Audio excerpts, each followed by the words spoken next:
All right, welcome in. It's a brand new edition of the RSL Show. I'm Alex Napoles. That's Carson Lantz. No Josh Clark as he intends to some family stuff tonight, but that's all right. We'll give him the night off. Me and Carson here will recap and talk about the latest and the greatest for Real Salt Lake. But first, I want to start somewhere away from Real Salt Lake, Carson. I want to start with Inter Miami.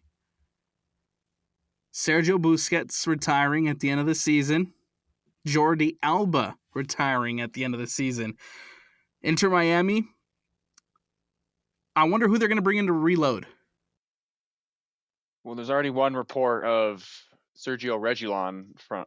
That's right, yeah. Former Spurs man. Jordi Alba. But other than that, Messi's got to put in a word for some of his homies, right? I mean, he brought in DePaul, so definitely DePaul is probably most likely going to be staying, right? Yeah, I don't see him going back to Atletico.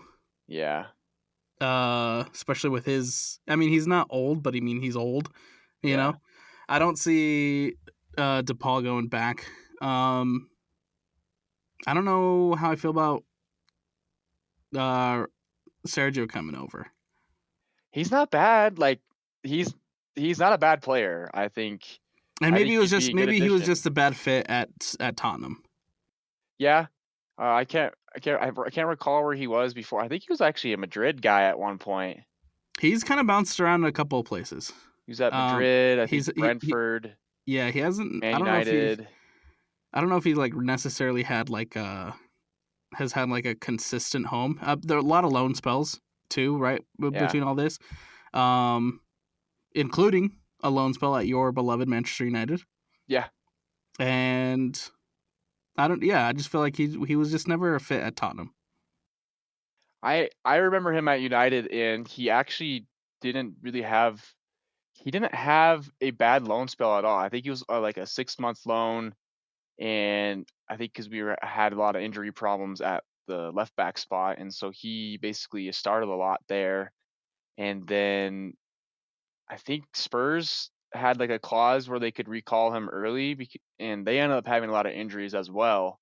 So he got recalled back, and then that's really like the last time I think he had consistent playing time. But other than that, I haven't heard of him since. I think more important than Miami's retirements, I think more importantly, Darlington Nagbe announcing his retirement as well from the sport. That one to me hit a little bit, more in the soft spot, in the sweet spot, because I've been a big Darlington Nagbe fan for a really, really long time. One of my favorite players in Major League Soccer, and he's hanging it up at the end of the season, man. Yeah, I can agree with you there. I think I've been a long time Darlington Nagbe fan for a while now. Just remembering I'm at Portland and then going to Atlanta United and winning the championship as well, and then going back to Columbus and winning the championship with them again. He's just been around forever. He was on that really good Akron team back in the day with, I think, Caleb Porter was the coach at Akron then. Yep. And he's just been around forever. And I say this to this day, I think he's a guy that, you look at a guy like Michael Bradley, who played in the MLS for a long time and had consistent playing time with the national team. I think Darlington Nagbe was one of those guys that probably should have been involved in the national team a little bit more. I think he could have brought in something that we were missing for a long time. But I mean, he had his time a little bit with the national team. But as I said, even though he was like, I would probably still take him now. Like even like last year or 2 years ago, if a Darlington Nagbe was in the United States men national team roster, I would be totally fine with that, because that dude knows how to run a midfield like no one else I've ever seen. It's crazy because he's 35, and we're having this conversation about a 35-year-old, right? He's playing like he still manages a midfield. He still plays as he was playing when he played with Portland, man. He's still playing at a super high level in this league, and it sucks to see him go, considering how well he continues to play. And so Darlington Nagbe, phenomenal career. Wherever he went, man, he won. He won the national championship with Akron back in 2010. Won an MLS Cup with Portland in 2015. Won an MLS Cup with Atlanta United in 2018. Won 2 MLS Cups with the Columbus Crew. One in 2020. The most recent one coming in 2023. And then, of course, has a couple of other cups, in his name. Has a U.S. Open Cup from his time with Atlanta. Runner-up in 2 in the CONCACAF Champions League with Columbus. Anywhere he went, man, he was successful. He won. His resume shows it. He'll be missed dearly. One of my favorite players of all time in Major League Soccer. It looks like he also won the Gold Cup back in 2017 as well with the He was on that roster, national team. Yep. And then he also was involved in the Copa America in 2016 as well. So, I mean, he's been all over the place. And I think a league like MLS is going to miss a guy like Darlington Nagbe, and it's going to be hard to replace him. Legend. Absolute legend. Philadelphia Union, man, Supporter Shield winners. Did you have the Union winning and being the best team in Major League Soccer at the beginning of the season? Because I certainly didn't. No, just with all the moves they made, and they got rid of their coach, and then they got rid of, what was his name? They got rid of a lot of guys. They got rid of Jack McGlynn. I think Jack McGlynn was like the one where I was like, what are they doing here? Yeah. I know they got rid of a couple other guys. I think they had a couple other guys go to Europe as well. Yep. And so it seems like they were like kind of like self-imploding a little bit. And I had no idea what the Union were doing, and especially with a first-year head coach at the helm, I don't think anyone expected them to be first in the Shield. What's the Shield again? The Supporter Shield, man. Come on. I keep wanting to see Community Shield or something, but that right there just shows you how worthless the Supporter Shield is in my brain. But honestly, it should count more, man. This is the best team in the regular season, right?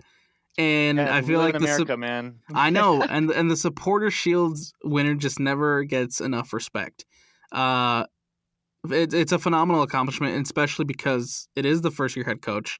They did have a lot of players, key players that were a part of that team that that's been very successful for Philadelphia over the last course of the last couple of years. Leave that squad. They've been able to retool, though, through young guys, through academy guys, too, in the mix, and have been fun. They've been fun to watch. Massive credit to Bradley Carnell, man. Yeah, props to the Union. I mean, I don't have any hatred towards the Union at all. They develop great players every year. I think if you look around the league, you probably see a couple guys who have gone to the Union Academy, and especially in the national team and the lower ages of the national team as well, you see Union products all over the place. Yep. Paxton Aronson right now, Colorado Rapids, Brandon Aronson, Jack McGlynn, 3 of the names I could say. And there's going to be many more to come because you already see Quinn Sullivan, Kevon Solomon. Kevon's probably the biggest name there as well, even though his brother Quinn is really good, but Kevon is probably the one receiving lots of attention right now. But props to Union. They're doing good.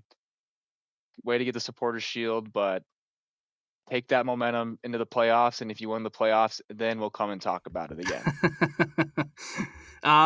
Another champion was crowned too last week in Nashville. Nashville took down Austin FC.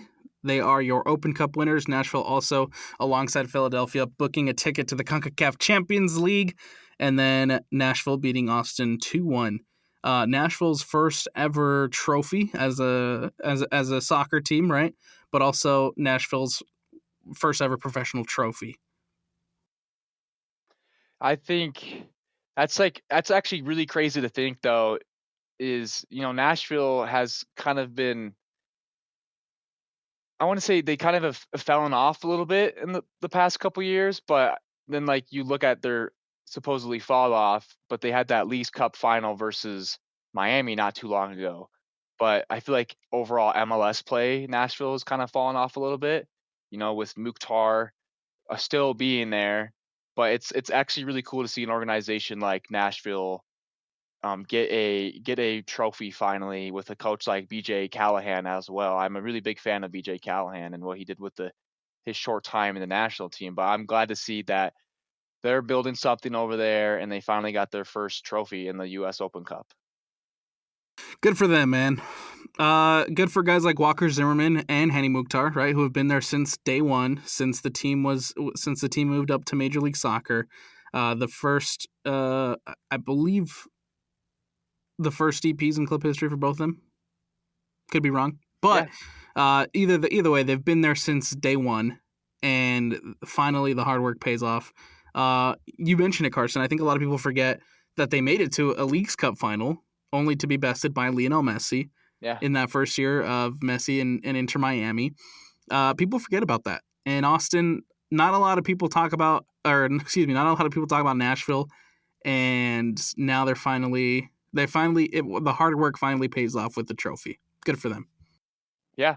The Mukhtar is definitely a club legend already, and Walker Zimmerman's for sure a club legend as well. And hopefully, I mean, I really like Nashville as a whole, as a club. You know, they're a newer club. It's kind of still a little bit newer around the MLS, but they also got themselves a soccer specific stadium, which I think is, One of the nicer ones too. yes, it's so nice. And I would totally go to a game to watch Nashville if they ever played Real Salt Lake or just in general. But that stadium is really nice, and to have a stadium be built like that says a lot about what the owners and just everyone in the whole in Nashville appreciates their soccer team.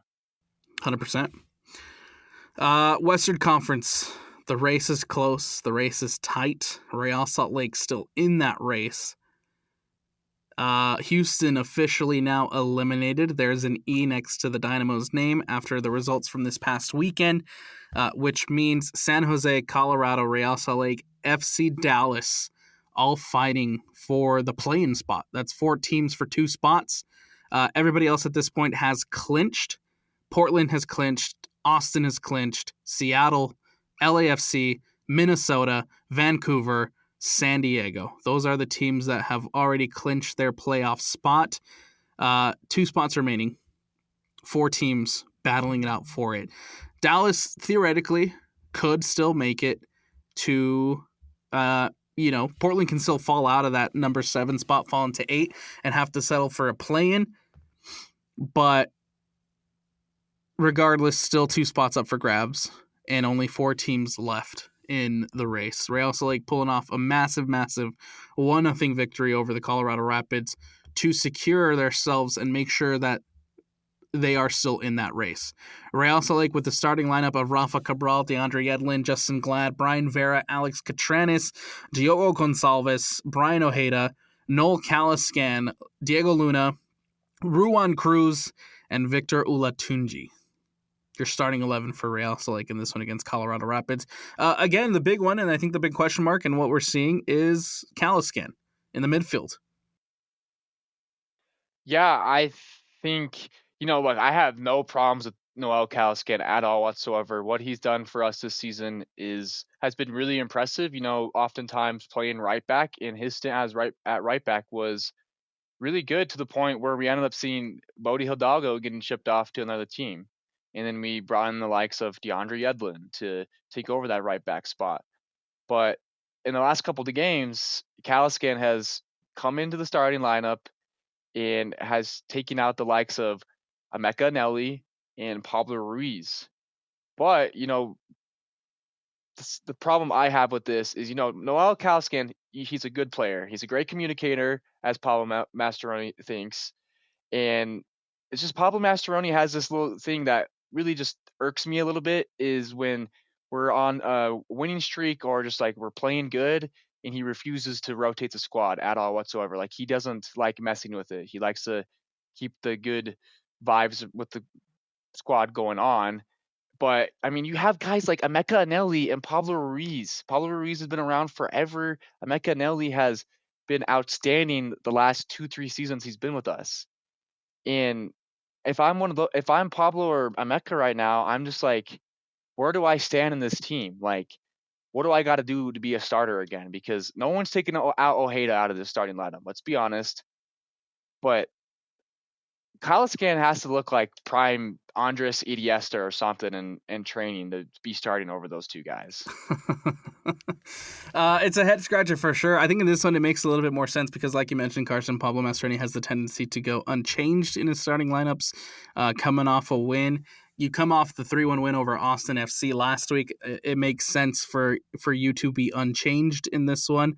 Of course, though, Kalaskan goes the full 90, and we'll get into the substitution pattern here in a moment because I thought there were some interesting moves made by Pablo Mastroeni. But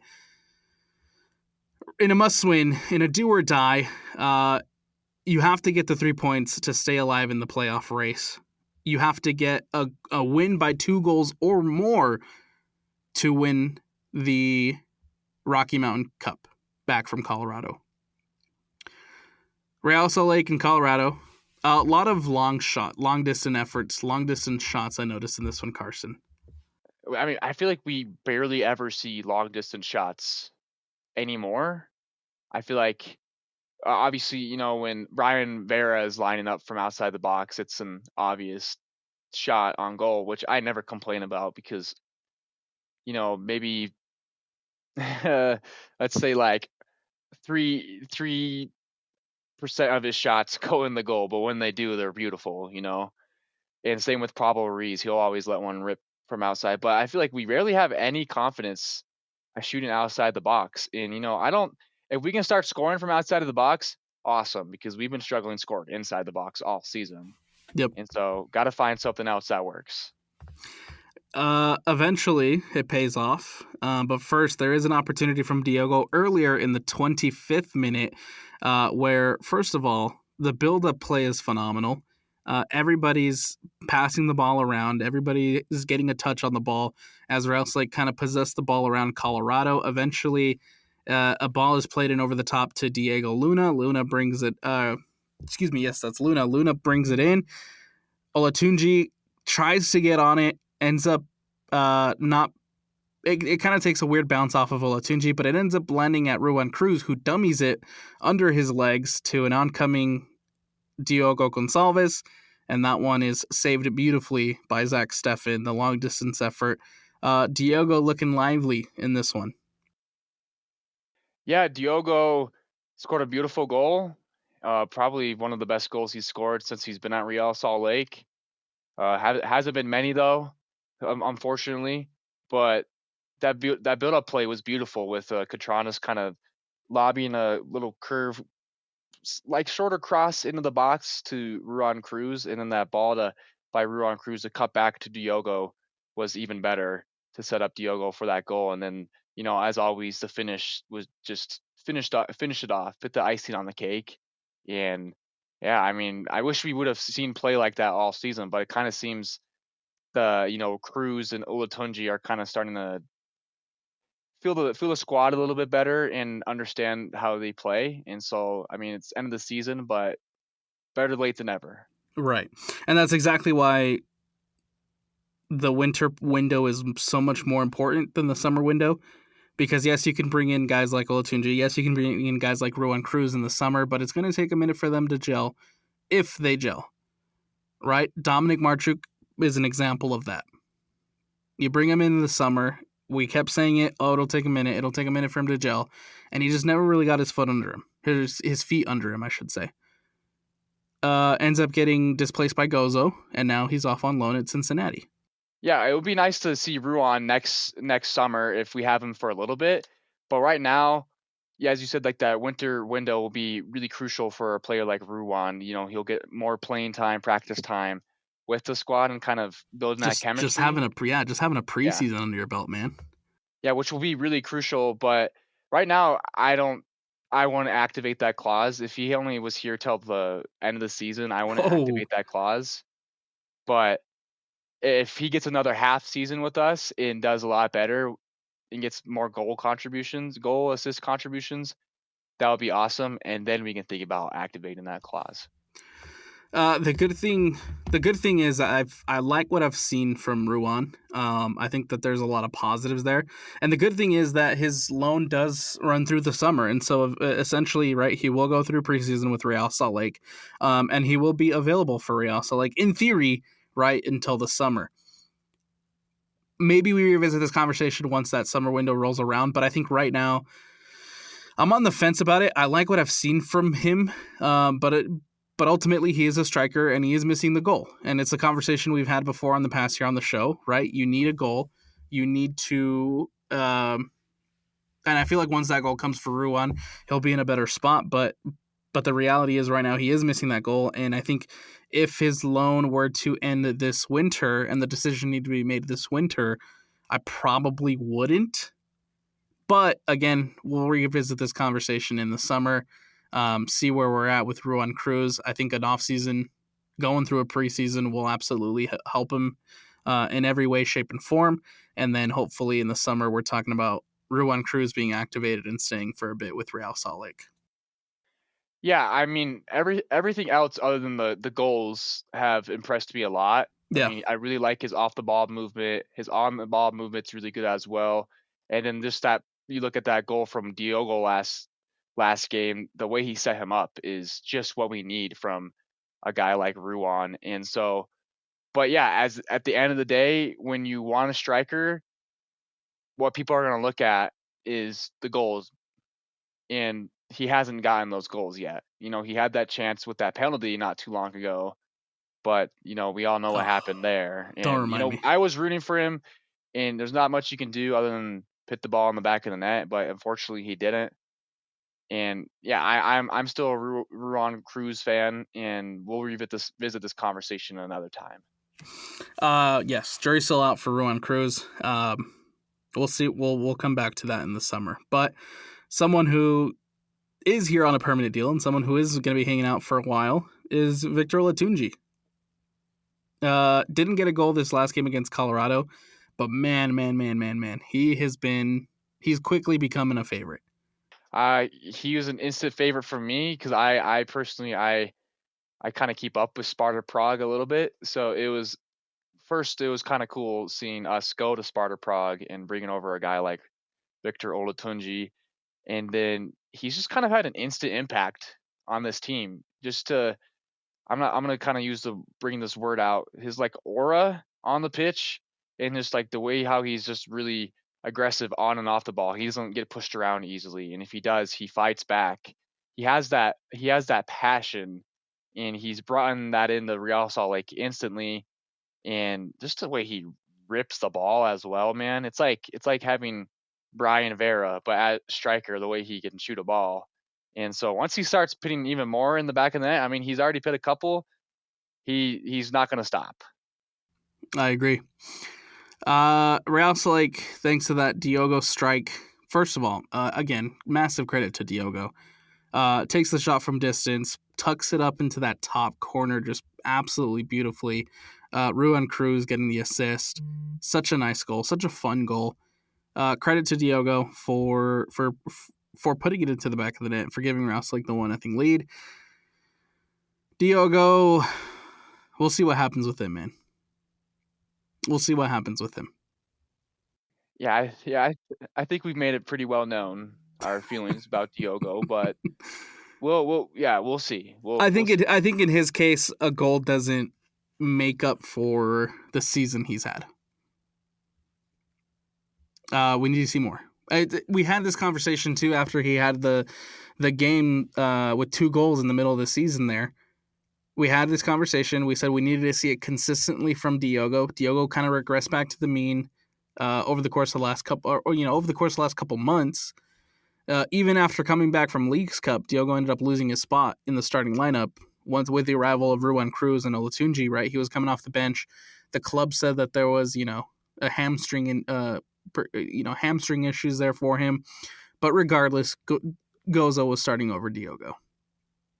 Yeah. And you can't have a DP on your bench getting outplayed by an 18-year-old. Nope. I think it's just simple as that. We need to find a better DP for sure, and bring in obviously probably someone who's a little bit on the like late 20s, early 30s, has that experience, but also can bring that experience in and make an instant impact. Yeah. Probably like they need to be like double digit goals, double digit assists. But if they're a Yep. defender, there's a different discussion for that. But The one thing I do like about this conversation though with the Gozo and Diogo conversation is that something I've been begging for RSL to do for a really long time is get academy guys a chance, and they finally did that with a guy like Gozo, and it's worked out tremendously. And I think there's more Gozos in the academy, man. Yeah, just wait and see. That's all I can say. I mean, I have some minds. I have already put out a bunch of names out there that I Yep. think will be an impact either the next season or the season before that. But we just got to see how it goes. Yep. Diogo, though, we'll see what happens there, man. Because there's still the possibility of, Gozo moving on this offseason. There's still a very big possibility of Diogo Luna moving on this offseason.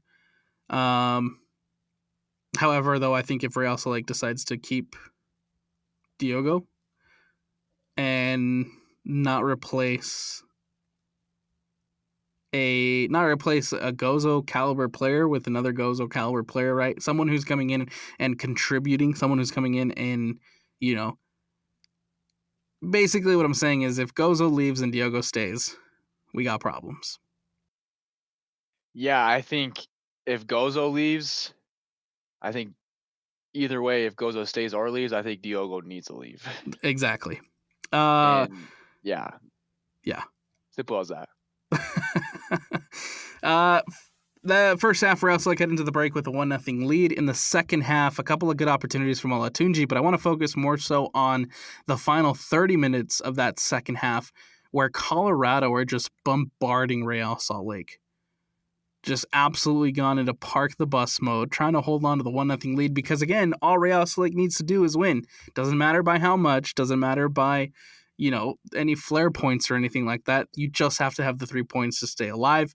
You do, however, need the 2 goals to win back the Rocky Mountain Cup.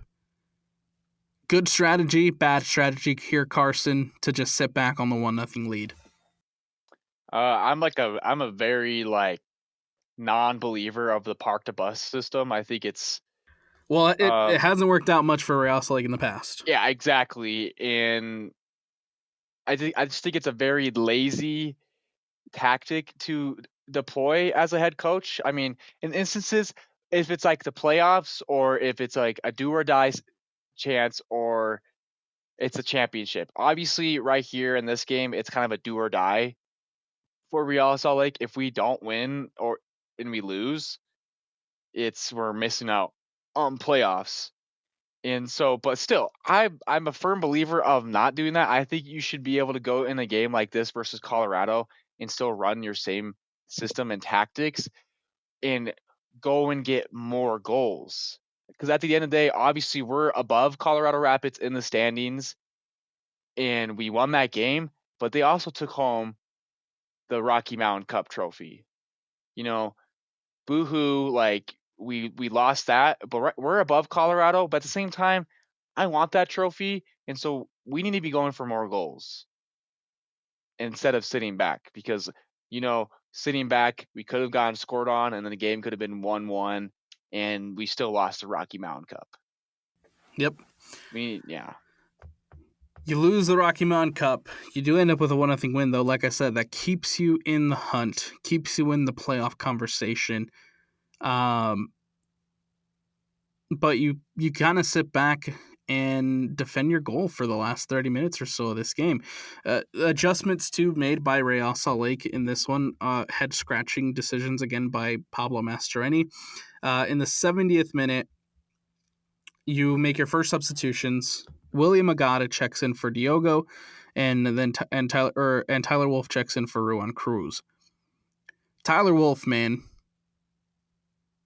I think there was, especially on my part, there was a lot of optimism for him coming in.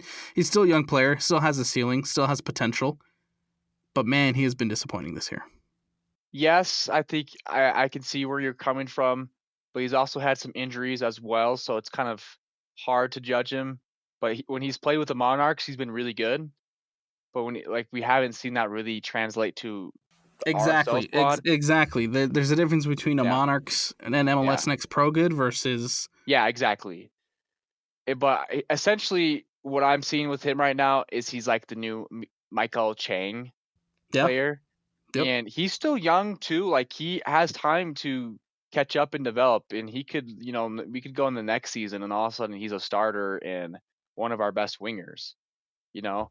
Yep. But it really all comes down to how he wants to develop here at Real Salt Lake, and then how Real Salt Lake view him as a player as well, if they are wanting him to develop him at all. But right now it just seems like he's kind of like a Real Monarchs regular at the moment, and then maybe sometimes we'll get playing time with Real Salt Lake. But yeah, he has been a disappointment. I feel like there, when with the last name Wolf, I feel like there comes a little expectation, and And that's probably it. It's the fact that Owen, his brother, has been yeah, phenomenal for Austin too. yeah. And then like his dad was also really good. Like, I think he Right. was pretty good as well. And then I think they have probably another brother that's coming up, and so there's a lot of comparison that gets thrown around, I think, in the sports world for families like that.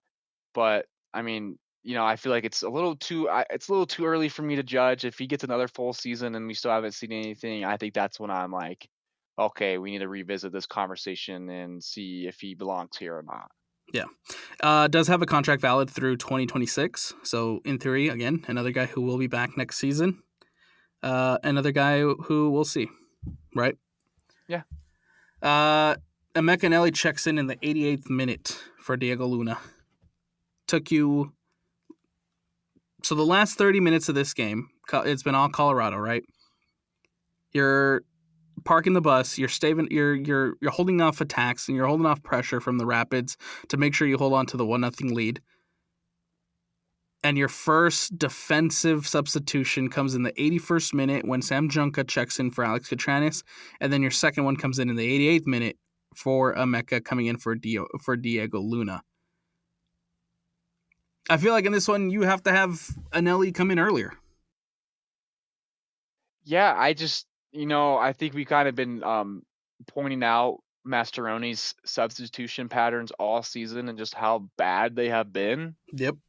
And I think it's disrespectful to a guy like Emeka Anelli and how much he's done for us the past couple seasons to be like, hey, here's 2 minutes, go finish out this game for us and call it a day.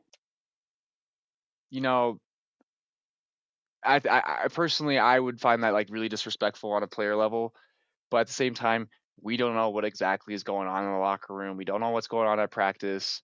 And so maybe Anelli's recovering for something still, and they just don't want to risk a long-term injury. Because I know that surgery he had earlier in the season could have ended up being long-term if he didn't get surgery. And so maybe they're kind of taking it slow with him still, or simply Caliscan's just looking better than him, and it's just as that. But it comes down to the substitution pattern. Even if Caliscan's doing better than him, you want to hold a lead at home. You take out a guy like Diego Luna. First off, if you're parking the bus, why is a guy like Diego Luna still in the game? And I think that's just simple as that. Is Diego is an attack-minded player. You need more defenders in the game. Emeka Anelli needs to come in sooner. Yeah, but we also know Pablo Mastroeni really likes Diego's defending. Yeah, on and off the ball work. Yeah, work rate goes a long way. So Real Salt Lake hold on to a 1-0 lead. They pull off the 3 points. They clearly prioritizing winning the 3 points to make sure that you have a chance to make it to the playoffs rather than going for the Rocky Mountain Cup. You hold on to a 1-0 lead.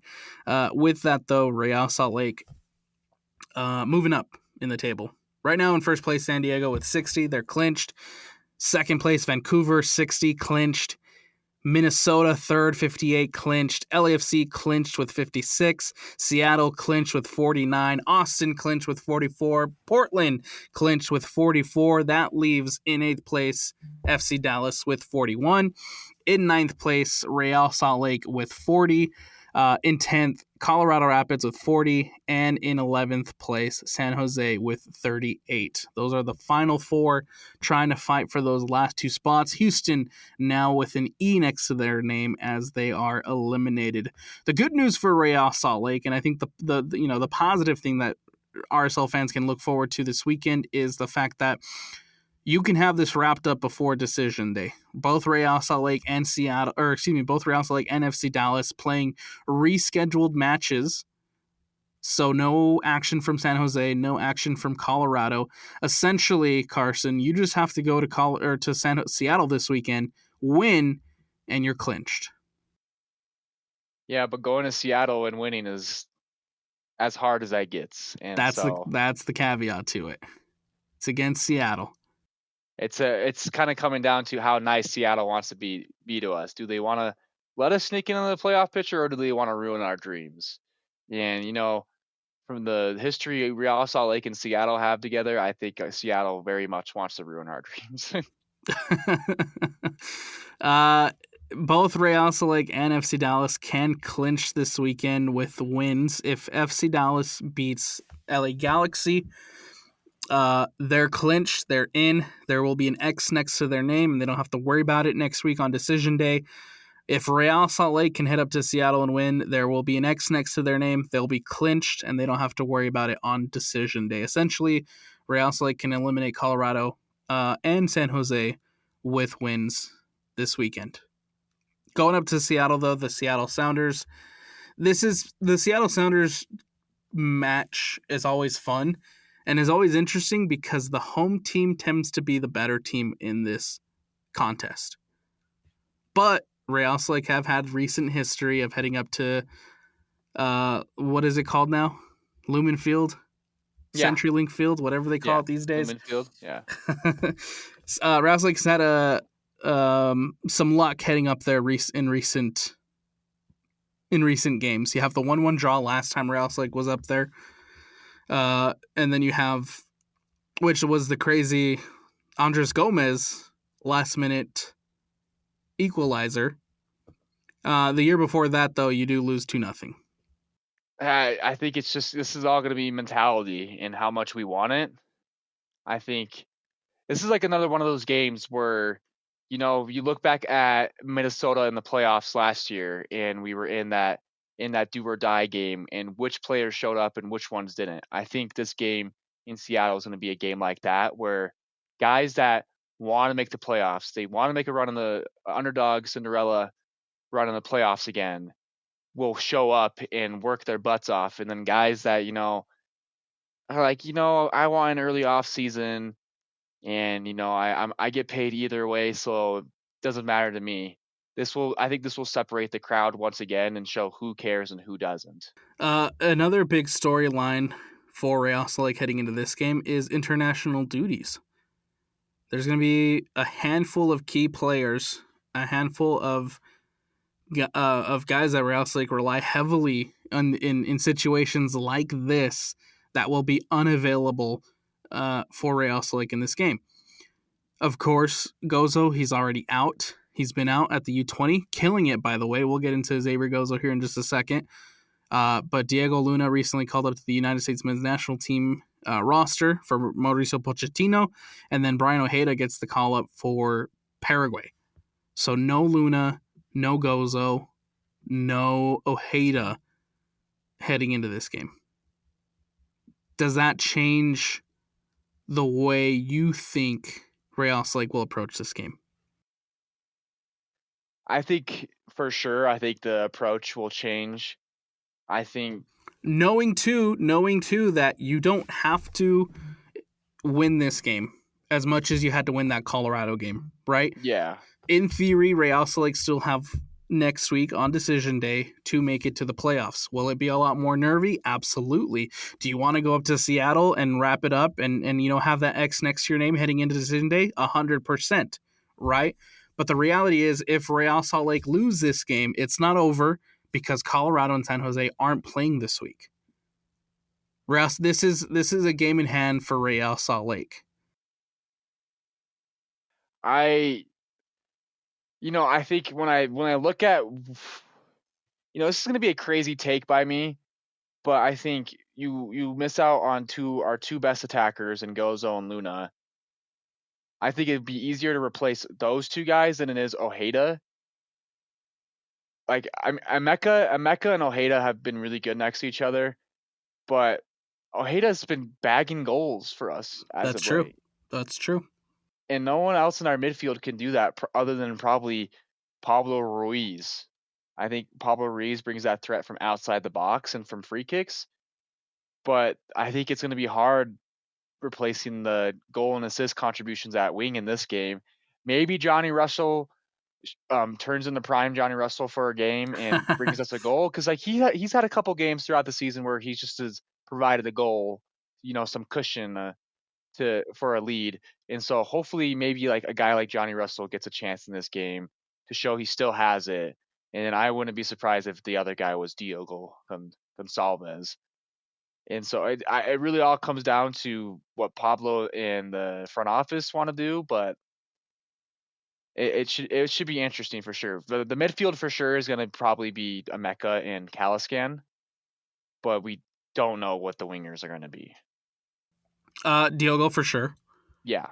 Diogo Gonçalves for sure. I think Tyler Wolff or Johnny Russell is probably our other option. It's going to be Wolff or Russell. Yeah. There's not many options there right now besides those two. This could be a game for like Tyler Wolff to flip his season around, and all it takes is one to two plays, and all of a sudden he's a fan favorite, just like that. Absolutely. Yeah. With Real Salt though playing shorthanded, no Ojeda, no Luna, no Gozo heading into this game.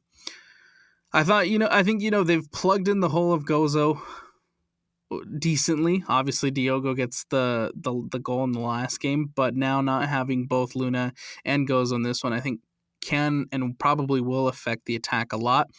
I think in this one, knowing now what knowing that you have that game, you have decision day next week to solidify your spot. I think obviously best case scenario, Real Salt heads up to Seattle, they clinch their playoff spot, and they don't have to stress against St. Louis. However, knowing that you still have that second game and you still have a chance on decision day to make it to the playoff, to clinch your spot, and to have that X next to your name, I think you head up to Seattle and you play for at a minimum a draw. Yeah.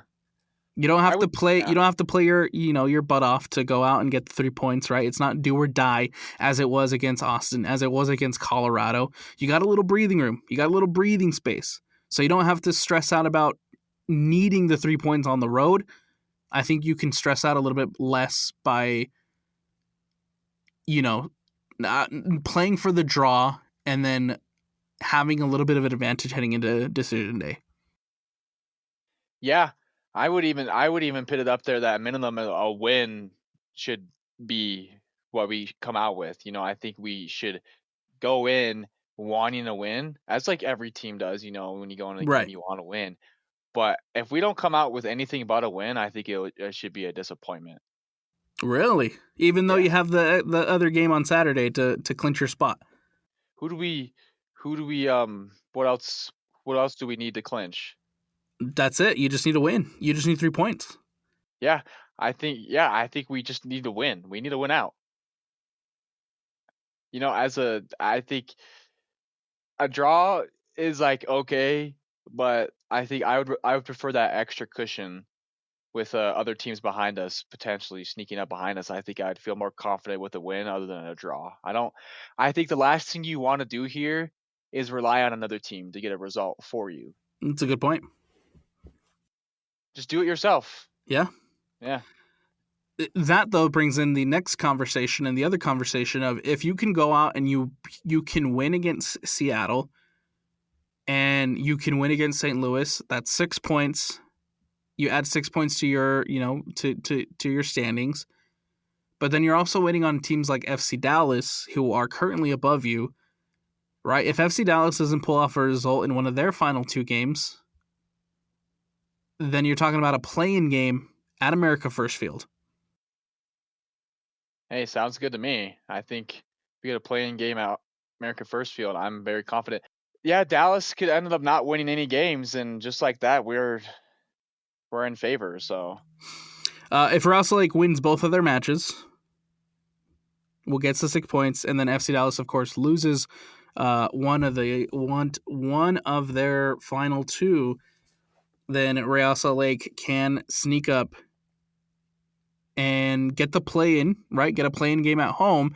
And then 2, depending on what happens with Portland, Real Salt Lake just might avoid the play-in entirely.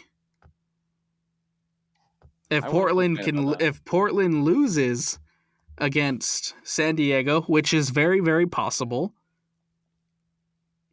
and Real Salt Lake gets 6 points over their last 2 games, Real Salt Lake might even sneak into the actual playoffs and miss the play-in entirely. But then you go in as a 7th seed, and there's no home field advantage for you in any of the games. I don't know. I think the play-in game sounds a little bit more favorable because then you get that extra game in hand than a team that gets that bye week. But then that's 1 week of not playing a game and 1 week of not being match fit. You know what I'm saying? Yeah. And so Well, we've seen this in the past where teams that get that extra game right. have that momentum. Atlanta last year. Yeah. What happened to Atlanta United last season? And they beat Miami. It's knocked off Miami as the playing team. Who they play next? I think they beat I can't Cincinnati remember. or something. I can't remember. I can't remember either. I just remember them They caused some upsets though. Beating Miami. I think they played Red Bulls actually. And then Red Bulls ended up making it to the final. Anyway, it'll be interesting to see what happens. I think if you lose Saturday, right? If you lose on Saturday to Seattle, the best you can do is the play-in. But if you give yourself a chance, right? If you beat Seattle, you give yourself a chance of potentially jumping up to 7th, potentially hosting a play-in game, or just settling for the play-in. So still options for Real Salt Lake, but more so importantly, win. Yeah, we just need a win. I want to beat Seattle. I want to beat St. Louis. There you go. Xavier Gozo, killing it at the U20 World Cup, man. Yeah. Hey, look. This is all I have to say is I was hearing some U.S. fans saying when he was barely even playing with the first team at all yet, you know, they're saying this guy's not ready. This guy has no future with the U.S. team. Blah blah blah blah. Starts getting some playing time with Real Salt Lake and has been killing it. The development we've seen from this guy in the last year has been crazy to watch. And I just want to say I called it back in July of 2024. I have receipts and everything. I have a scouting report on him, and I called it. I just want to put it out there. This guy, it was going to be good, and so I'm going to brag a little bit about it. Played 58 minutes in the New Caledonia game. Got an assist in that one. Surprised he didn't get any more assist or goal contributions considering the U.S. won that game 9-1, but still at least gets an assist in that one. And then the one where he actually goes in and makes a big contribution is beating that French team. A lot of really promising, really good young prospects for that France U20 team in the United States. Took him by surprise. Xavier Gozo subbing into that game. Played 28 minutes in that one, and in those 28 minutes scores the goal to give them the lead and assists the goal to kind of put this game away. Didn't get any contributions against South Africa, but regardless, a huge match coming up for the United States U20 side when they'll take on Italy on Thursday at 1:30 p.m. Big matchup there. Gozo I'm sure Gozo will end up playing significant minutes in that one. I don't anticipate Gozo to make it back to Real Salt Lake especially if they win, right? If they win, they move on to the next round. Definitely no Gozo coming up this Saturday. If they are eliminated by Italy, though, I don't anticipate Gozo to be ready to play for Real Salt Lake again until that St. Louis game. So either way, no Gozo this weekend. Yeah, I mean, go do your thing, Gozo. I mean, I'm happy him and Zambrano are both over with the U.S. team, and I'm happy for both of them. Just keep doing your thing, and then when you come back to RSL, we'll all welcome you back with open arms. But Gavin Beavers has also been rotting on the bench for this under 20 team. He got called up as an emergency backup which is because absolutely the crazy. first one got injured, and so he came in as a sub. No, Cochin got called. So Diego Cochin got called back to Barcelona Oh, because is that what it was? I thought it was an injury. they're yeah. So Joan Garcia, the starting keeper for Barcelona, got hurt, and then Ter Stegen's hurt as well. So they didn't have, and they have 4 keepers on their roster, and so Chesney's starter right now, and then Cochin's backup, which is like, oh wow, you left the under-20 World Cup to go be a backup. But I mean, like, that was probably came down to a club decision. But still, Gavin Beavers is on the bench, and I mean they have 3 good goalkeepers right in this roster. So I mean, well, that's just crazy. Like, a guy like Gavin Beavers is on the bench for that team, and I feel like he could make a huge difference. But I mean, this guy that's starting for them I think he's the Colorado Rapids 2 starting goalkeeper. That's right. Over Yep, that's right. a guy like Gavin Beavers, who's been, I don't know if he's been playing consistently over at Brøndby, but That's probably what it is. yeah. It's probably the lack of consistent minutes. Mostly a bench player for Brøndby. Since the new season has started, he only has 1 appearance. Yep. Last appearance August 18th. That's crazy. Unfortunate. To kind of go along though with that same, the same conversation, Marcos Zambrano, of course, one of the new signings for Real Salt Lake, mostly playing with the Monarchs. He's also at this U20 tournament. Played the full 90 against South Africa, didn't assist or score in that one. Played 16 minutes against France, where he did score in that one. One of the goals that Gozo assisted in that game was to his Monarchs teammate in Zambrano, where he gets his one and only goal so far in this tournament. Did go a full 92 in that first game. No goals, no assist contributions for Zambrano in that one. Carson, anything else you want to say? Anything else you want to add? Anything else you want to throw out there before we wrap this one up? I think the season's gone by super quickly. Yeah. And it's low-key kind of been like it's kind of been like a really disappointing season, and so hopefully we can end this season off strong and maybe get into the playoffs. But again, I still don't think the standard for this club should be just making the playoffs. It should be winning trophies. But if we can somehow sneak into the playoffs, I think that'll make the season a little bit better, and then maybe get a Cinderella run going. Yeah. But on to Seattle, and hopefully we can come out with 3 points. Well said, Carson. Well said, man. That's going to do it for us here on the RSL Show. Don't forget to go like. Don't forget to go subscribe. Don't forget to go do what you have to do to follow the RSL Show for the best RSL content. We'll talk to you guys next week after this Seattle game.